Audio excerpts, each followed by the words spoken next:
Okay. Case of ಕೊಂಡಾಳ picture ನೋಡಿದೆ.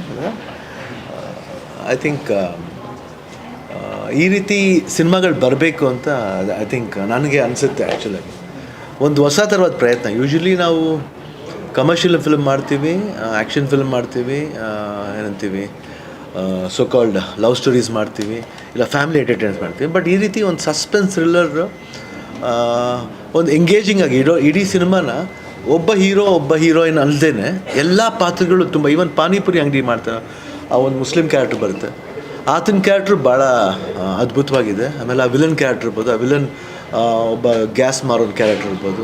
Every character is getting connected. ತುಂಬ interesting ಇದೆ. ನೋಡಿದ ತಕ್ಷಣ ನನಗೆ ಅನಿಸಿದ್ದು ಫಸ್ಟು ನೆಟ್ಫ್ಲಿಕ್ಸ್ ಒಂದು ಫಿಲ್ಮ್ ನೋಡ್ದಂಗೆ ಅನಿಸುತ್ತೆ. ಈಗ ನೆಟ್ಫ್ಲಿಕ್ಸಲ್ಲಿ ನೀವು ಕಾಮನ್ನಾಗಿ ಇಂಗ್ಲೀಷ್ ಫಿಲ್ಮ್ಸ್ ನೋಡಿದ್ರೆ ಒಂದು ಒಂದು ಒಂದು ಚಿಕ್ಕ ಕಥೆನ ಭಾಳ ಚೆನ್ನಾಗಿ ಅದ್ಭುತವಾಗಿ ಪಿಕ್ಚರೈಸ್ ಮಾಡಿದೆ. ಐ ಥಿಂಕ್ ನಮ್ಮಲ್ಲಿ ಡೈರೆಕ್ಟ್ರು ತುಂಬ ಚೆನ್ನಾಗಿ, ಅವ್ರ ಹೆಸರು ದೇವಿ ಪ್ರಸಾದ್ ಶೆಟ್ಟಿ ಅವರು ಭಾಳ ಚೆನ್ನಾಗಿ ಡೈರೆಕ್ಟ್ ಮಾಡಿದ್ದಾರೆ ಸಿನಿಮಾನ, ಭಾಳ ಎಂಗೇಜಿಂಗ್ ಆಗಿ ಇಟ್ಕೊಂಡಿದ್ದಾರೆ. ಎವ್ರಿಬಡಿ, ಆಮೇಲೆ ರಾಘು ಪರ್ಫಾರ್ಮೆನ್ಸ್ ಇರ್ಬೋದು, ಆಮೇಲೆ ನ್ಯಾಚುರಲ್ ಆಗಿದೆ ಕ್ಯಾರೆಕ್ಟರ್. ಮಾಡ್ಬಿಟ್ಟು ಏನು ತಪ್ಪು ಮಾಡ್ತೀವಿ, ಏನೋ ಒಂದು ಸತಿ ಕ್ಲಿಷೆ ಅನಿಸಲ್ಲ. ಯಾಕೆ ಏನಂತೀವಿ ಇದಾಗಿಲ್ಲ ಅಂತ ಅಂದಾಗ ಇಲ್ಲ, ಆಗಿದೆ. ಆ್ಯಕ್ಚುಲಾಗಿ ಆಗಿದೆ. ಹೆಂಗಾಗಿದೆ ಆ್ಯಕ್ಚುಲಾಗಿ ಅವ್ರದ್ದು ತಪ್ಪಲ್ಲ. ಯಾಕೆಂದರೆ ಮರ್ಡ್ರ್ ಮಾಡಿದವನು ಅವನು ಏನಿಲ್ಲ, ಕಳ್ತನ ಮಾಡ್ತಾನೆ ಅವನು. ನೋಡಿ, ಎಷ್ಟೇ ಅಸಹಾಯತೆ ಒಂದು ನೀಡಿ ನೇಚರ್ ಇದ್ರೂ ಬಟ್ ಕಳ್ತನ ಅನ್ನೋದು ಬಂದ್ಬಿಡುತ್ತೆ.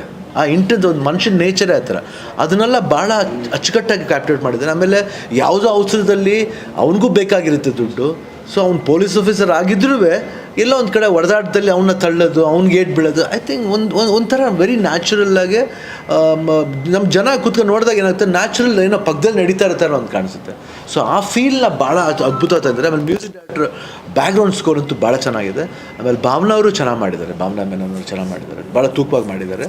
ಆ್ಯಂಡ್ ರಂಗಾಯಣ ರಘು ಇರ್ಬೋದು, ಸುಂದರರಾಜ್ ಇರ್ಬೋದು, ಪ್ರತಿಯೊಬ್ಬರು. ಆಮೇಲೆ ಹೀರೋಯಿನ್ ಹೆಸರೇನು, ಖುಷಿ ಅವರು ಅಷ್ಟೇ ಭಾಳ ಚೆನ್ನಾಗಿ ಮಾಡಿದ್ದಾರೆ. ದಿಯಾ ಆದಮೇಲೆ ಇದೇ ನೋಡ್ತಾರೆ ಸಿನಿಮಾನ.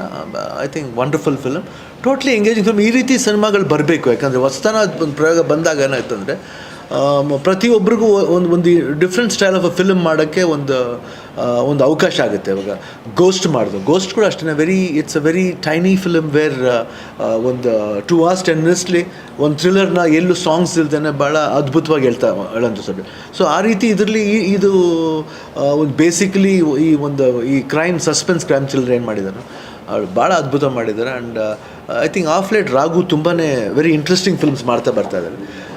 ನೋ ಮ್ಯಾಟ್ರ್ ಹೆಂಗೆ ಸಿನಿಮಾ ಹೋಗುತ್ತೆ ಅನ್ನೋದು ಮ್ಯಾಟ್ರಲ್ಲ, ಬಟ್ ಪ್ರಯತ್ನ ಇದೆಯಲ್ಲ. ಯಾಕಂದರೆ ಒಬ್ಬ ಒಳ್ಳೆ ಆ್ಯಕ್ಟ್ರಿಗೆ ಪ್ರಯತ್ನ ಆಲ್ವೇಸ್ ಪೇಸ್ ಹಿಮ್. ಬಟ್ 100% ಯಾವತ್ತಾರ ಒಂದು ಸತಿ 100%.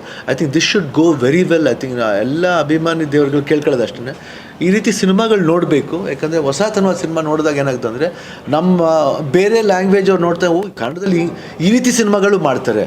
ಅಫ್ಕೋರ್ಸ್ ಕಾಂತಾರ ಮಾಡಿದ್ದಾರೆ, KGF ಮಾಡಿದ್ದಾರೆ, lot of films have done. But apart from that ಈ ರೀತಿ ಒಂದು ಹಾಫ್ ಬೀಟ್ ಫಿಲ್ಮ್ನ ಒಂದು ಕಮರ್ಷಿಯಲ್ ಸೆನ್ಸ್ ಇಟ್ಕೊಂಡು ಮಾಡಿರೋದು ಭಾಳ ಅದ್ಭುತವಾದ ಒಂದು ಪ್ರಯತ್ನ ನಂಗೆ ಅನಿಸುತ್ತೆ.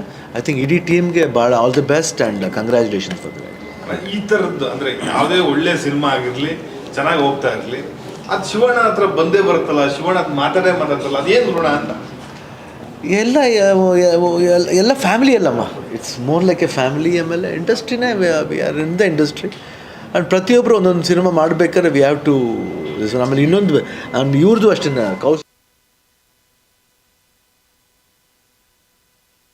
ಖುಷಿ ಕೊಡ್ತಾ. ಐ ಥಿಂಕ್ ಅದು ಆ ರೀತಿ ಒಂದು ಪ್ಯಾರಲ್. ಇವಾಗ 2 ಸಿನಿಮಾ ನೋಡಿದೆ, ಇವ್ರದ್ದೊಂದು ಸಿನಿಮಾ, ಅವ್ರದ್ದೊಂದು ಸಿನಿಮಾ.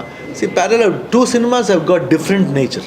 ಸೊ ಅದರಲ್ಲೂ ಅಷ್ಟೇ ಬರಲ್ಲ, ವೆರಿ ನ್ಯಾಚುರಲ್ ಇನ್ಸಿಡೆಂಟ್ಸು.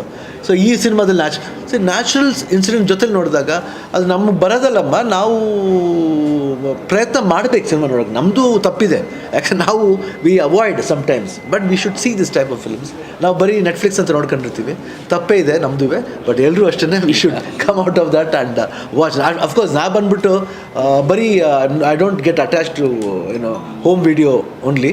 ನಾನು ಎಲ್ಲ ಸಿನಿಮಾನ ಮ್ಯಾಕ್ಸಿಮಮ್ ನೋಡಿರ್ಬೋದು. ನಾನು ಯಾವುದೇ ಭಾಷೆ ಸಿನಿಮಾ ಆಗಲಿ ನಾನು ಬಂದು, ಎಸ್ಪೆಷಲಿ ಒರಾಯನ್ ಮಾಲ್ ಏನು, ನನಗೂ ಅದಕ್ಕೊಂದು ತುಂಬ ನಂಟಿದೆ. ಐ ಥಿಂಕ್ ಆಫ್ ಲೇಟ್ ತುಂಬಾ ಒರಾಯನ್ ಮಾಲ್ ಬರ್ತಾಯಿದ್ದೀನಿ. I think wonderful and all the best. ನೋಡ್ಬೇಕು ಎಲ್ರಿಗೂ. So one of the finest thrillers ಅಂತ ಹೇಳೋಕ್ಕೆ ಇಷ್ಟಪಡ್ತೀನಿ. ತುಂಬ ಅದ್ಭುತವಾಗಿ ಮಾಡಿದ್ದಾರೆ. ಎಸ್ಪೆಷಲಿ ಥ್ರಿಲ್ಲರಲ್ಲಿ ಏನಂದರೆ ಸ್ಕ್ರೀನ್ ಪ್ಲೇ ತುಂಬ ಇಂಪಾರ್ಟೆಂಟು. ಸೊ ಎಷ್ಟರ ಮಟ್ಟಿಗೆ ನಾವು ಅದು ಹಿಡಿದು ಇಡ್ತೀವಿ ಅನ್ನೋದನ್ನು. ಸೊ ಅದನ್ನು ಡೈರೆಕ್ಟ್ರು ಅದ್ಭುತವಾಗಿ ಮಾಡಿದ್ದಾರೆ. ಪ್ಲಸ್ ಇವನ್ ರಾಘವ್ ಅವ್ರ ಕ್ಯಾರೆಕ್ಟ್ರ್ ಕೂಡ ಏನು ಮಾಡುತ್ತೆ ಅಂದರೆ ಈಗ ನಾವು ಕೂತ್ಕೊಂಡು ನೋಡೋವಾಗ ಅವ್ರ ಕ್ಯಾರೆಕ್ಟರ್ ಜೊತೆ ಕನೆಕ್ಟ್ ಆಗ್ತಾ ಇರ್ತೀವಿ. ಸೊ ಅವ್ನು ಏನು ಮಾಡುತ್ತೆ ನೆಕ್ಸ್ಟು, ಯಾಕಂದರೆ ತಪ್ಪೇ ಇಲ್ದಿರೋ ಅಂಥ ಹುಡುಗ ಸಿಗಾಕೊಂಡಾಗ ಏನೇನೆಲ್ಲ ಆಗುತ್ತೆ ಅನ್ನೋದು ತುಂಬ ಅದ್ಭುತವಾಗಿ ಅದನ್ನು ಪೋರ್ಟ್ರೇ ಮಾಡಿದ್ದಾರೆ. ಸೊ ಅವ್ರು ಮಾಡ್ತಿರೋದು ತಪ್ಪಲ್ಲ, ನಡೀತಿರೋದು ತಪ್ಪಲ್ಲ, ಬಟ್ ಸ್ಟಿಲ್ ಅಷ್ಟೊಂದು ಕಷ್ಟಗಳು ಪ್ಲಸ್ ಏನು ಹೇಳ್ತೀವಿ ಅಂದರೆ ಒಂದು ಏನು ಮಾಡೋಕ್ಕಾಗಲ್ಲ ಅನ್ನೋ ಒಂದು ಸ್ಥಿತಿ ಬಂದುಬಿಡುತ್ತೆ. ಸೊ ಅದು ಅದ್ಭುತವಾಗಿ ಕ್ಯಾಪ್ಚರ್ ಮಾಡಿದ್ದಾರೆ. ಸೊ ಓವರ್ ಆಲ್ ಫಿಲಮ್ ನನಗೆ ಸ್ಟಾರ್ಟ್ ಟು ಫಿನಿಶ್ ಅಂದರೆ ಒಂದು ಥ್ರಿಲ್ಲರ್ ಅಂದರೆ ಈ ಥರ ಇರಬೇಕು. ಸೊ ಅಷ್ಟು ಒಂದು ಕ್ಲಾಸಿಕ್ಕಾಗಿ ಮಾಡ್ಕೊಂಡು ಹೋಗಿದ್ದಾರೆ. ಎಸ್ಪೆಷಲಿ ಕ್ಲೈಮ್ಯಾಕ್ಸ್ ತುಂಬ ಚೆನ್ನಾಗಿದೆ. ಆ್ಯಂಡ್ ಭಾವನಾ ಅವ್ರ ಕೂಡ ಒಂದು ವಿಭಿನ್ನವಾದ ಪಾತ್ರ. ಓವರ್ ಆಲ್ ನನಗೆ ತುಂಬ ಖುಷಿ ಆಯಿತು. ಒಂದು ಒಳ್ಳೆ ಸಿನಿಮಾ ನೋಡಿದ ಒಂದು ಫೀಲ್ ಸಿಕ್ತು. ಸೊ ದಯವಿಟ್ಟು ಮಿಸ್ ಮಾಡದೆ ಥಿಯೇಟ್ರಲ್ಲಿ ಬಂದು ನೋಡಿ, ಸಿನಿಮಾ ನೋಡಿ. ಡೆಫಿನೆಟ್ ಎಲ್ಲರೂ ಖುಷಿ ಕೊಡುತ್ತೆ ಅಂತ ಹೇಳಕ್ಕೆ ಇಷ್ಟಪಡ್ತೀನಿ. ಈವನ್ ಆ ವಿಲನ್ ಪಾತ್ರ ಮಾಡಿದ ಅವರು ಚೆನ್ನಾಗಿ ಮಾಡಿದ್ರು, ಬಂದಿಲ್ಲ. ಇವನ್ ಇಯರ್ಸ್ ಡನ್ ವೆರಿ ವೆಲ್. ತುಂಬ ನೀನಸಂ ಕಲರ್ ವೆರಿ ಗುಡ್, ತುಂಬ ಚೆನ್ನಾಗಿ ಮಾಡಿ, ವೆರಿ ಬ್ಯೂಟಿಫುಲ್ ಮಾಡಿದ್ರು, ತುಂಬ ಚೆನ್ನಾಗಿ ಮಾಡಿದ್ರು. All the best. Thank you so much. Thank you so much. ಬನ್ನಿ ಡೈರೆಕ್ಟ್ರು ಸತ್ಯಕ